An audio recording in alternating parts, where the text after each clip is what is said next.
Welcome to Telugu వార్త HD channel కు నమస్కారం. రాజుల కొత్తపల్లిలో ఎన్నికల వాతావరణం ఏ స్థాయిలో ఉందో ఇప్పుడు చూద్దాం. నెల్లికుదురు మండల కేంద్రంలో ఇప్పుడు ఉదయం 6 గంటల నుంచి మొదలైన ఒక చైతన్యం యావత్ గ్రామాన్ని నిప్పు కణికలా మారుస్తోంది.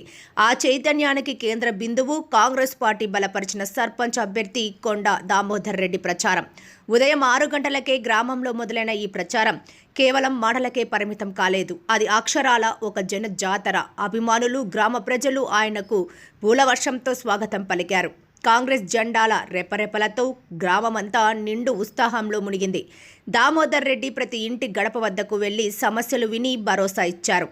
ఆయన ఇచ్చిన పిలుపు ఒక్కటే, అభివృద్ధి అంటే మాటలకే కాదు, పనికే ప్రాధాన్యం. ఈ నమ్మకాన్ని ప్రజలు బలంగా స్వీకరించారు.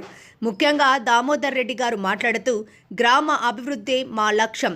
ఈసారి అందరూ కలిసికట్టుగా ఉంటే ఏది అసాధ్యం కాదు. ఈ విజయం మనదే అంటూ ప్రజల్లో ధైర్యాన్ని నింపారు. మరి ఆయన అభ్యర్థన ఏమిటో తెలుసా? తాను పోటీ చేస్తున్న ఉంగరం గుర్తుకే ఓటు వేయాలని ఆయన ప్రజలను వినయంగా అభ్యర్థించారు. ఉంగరం గుర్తుకు ఓటు వేయండి, మీ సేవకుడికి అవకాశం ఇవ్వండి అంటూ ఆయన పిలుపునిచ్చారు.